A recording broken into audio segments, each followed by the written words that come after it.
we are here today with Dr. Randal Pinkett. So, Dr. Pinkett, how's your day been so far? My day has been phenomenal. A great day. Great. So, let's go take a walk around Bush campus. Let's go. So, Dr. Pinkett, what was the first thing you did this morning? The first thing I did this morning was read the Bible. I do that every day. And I then went to the gym to get a workout in. We can call that faith and fitness. Got to get that early morning pump. So, what would a perfect day look like to you? A perfect day for me would be a vacation day. Preferably someplace warm. Preferably someplace with water. That's very calming to me. Preferably someplace with lots of tasty foods and lots of opportunity for rest. That would be a perfect day, although I don't have too many of those days. I'd like to have more. We could definitely use some of that warm, sunny weather here in New Jersey. So why did you choose to study here at Rutgers? I chose to study at Rutgers because Rutgers struck the perfect balance between the three A's. The first A, academics. Rutgers had a strong electrical engineering department, and that was of great interest to me. Second, athletics. I was a track and field athlete, high jump, long jump, and sprints, and Rutgers had a very competitive team. And then my third A is aid, financial aid. Rutgers gave me a tremendous package. It included the James Dixon Carr Scholarship and an athletic scholarship, which covered everything. So I could not say no to Rutgers. Yeah, definitely can't say no to that. And what did you study here? I studied electrical engineering here at Rutgers with a focus on digital signal processing. And what did you do outside of the classroom? So I stayed busy outside of the classroom. I stayed busy inside the classroom too. Among my extracurricular activities, I was a campus leader in the Rutgers chapter of the National Society of Black Engineers. I was, as I mentioned before, a collegiate athlete, high jumper, long jumper, sprinter, eventually named captain of the Rutgers track team. I also started my first business as a student here at Rutgers, along with 3 of my Rutgers classmates.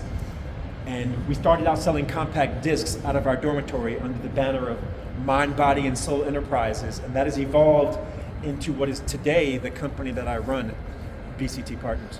Wow, that's a packed schedule. So we know you were the first African American at Rutgers to become a Rhodes Scholar. What is that, and what was that experience like? So the Rhodes Scholarship is one of the oldest and arguably most prestigious scholarships that we know. It is all expenses paid to the University of Oxford. I was named the first African American from Rutgers to receive the Rhodes Scholarship, and I was blessed to have been named the Rhodes Scholar alongside the first woman from Rutgers to win the Rhodes Scholarship, Dana Brown.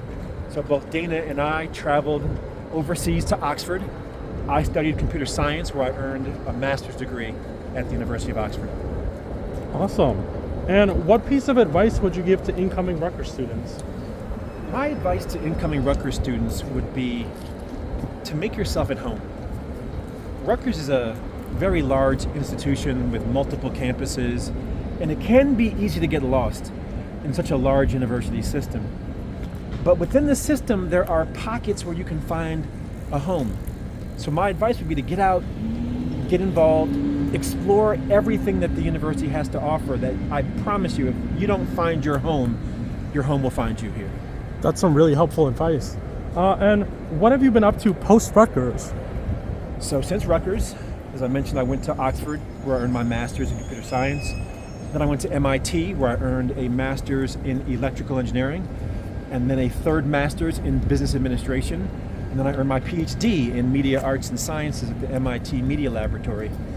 And then, having started a business as a student at Rutgers, I walked off of the campus of MIT and into a garage with no air conditioning and no heat to become employee number 4 of the company that we started at Rutgers. Again, originally Mind, Body, and Soul Enterprises, then MBS Enterprises, and now today known as BCT Partners. Wow, you've been up to a lot.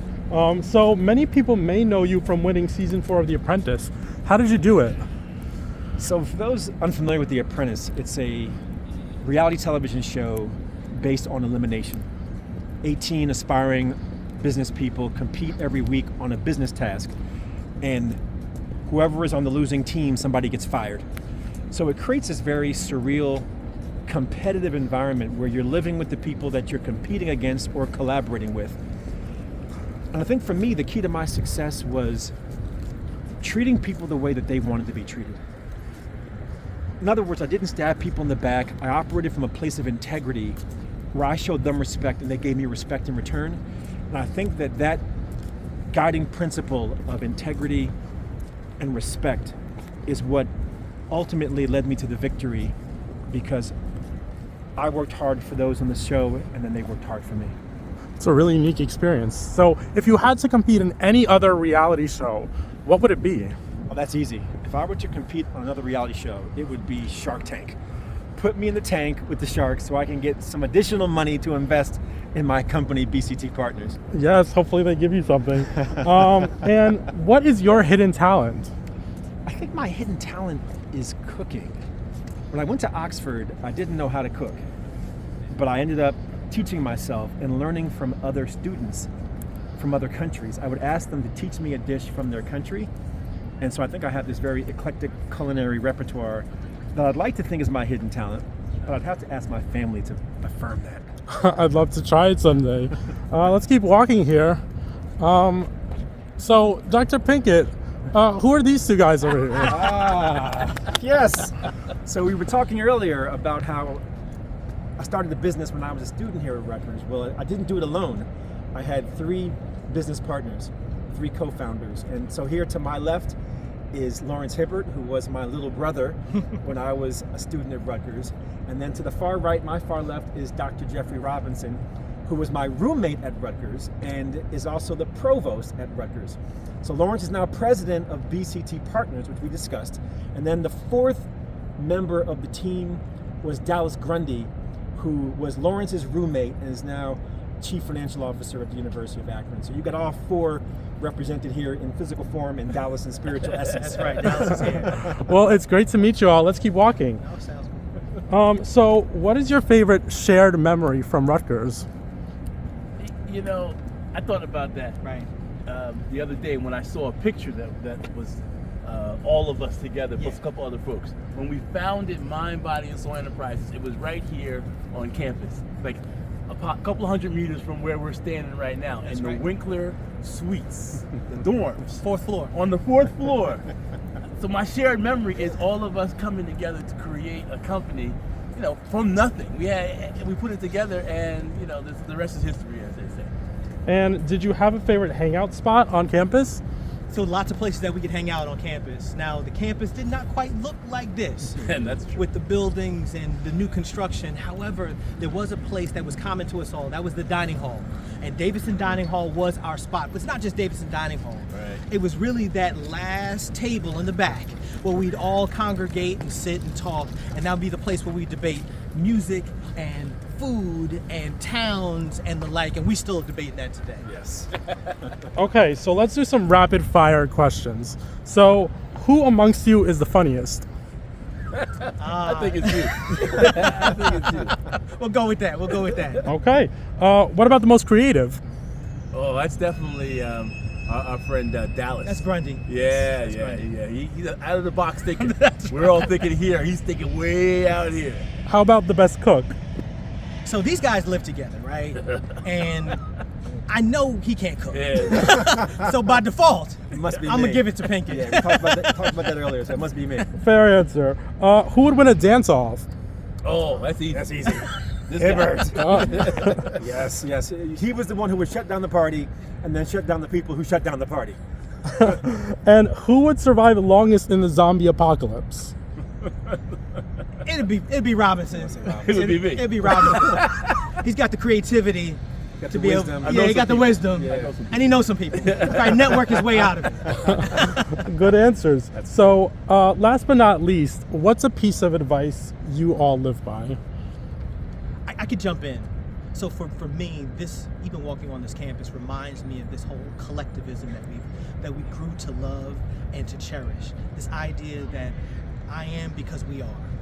That we are all connected to each other inextricably, and that this idea that my success, your challenges and your failures are all connected, and that we support each other. So the principle of Ubuntu that helped us grow and develop here at Rutgers continues to live. Yeah, I would say A phrase that I've tried to live by is, to whom much is given, much is required. Because everybody's giving gifts, but how you use them is really important. And I would summarize to say that one of my favorite quotes is, we are not meant to see through each other, but to see each other through. And I think that has been the spirit of how we have operated as brothers and as friends over more than 3 decades now, that we've seen each other for who each of us are, but more importantly, we've seen each other through. And so it's been a blessing to know and to be in fellowship with these brothers for more than 3 decades. Those are great answers and a great way to end this video. So Dr. Pinkett, Dr. Robinson, and Mr. Hibbert, thank you so much for being here today and giving us your time. Thank you.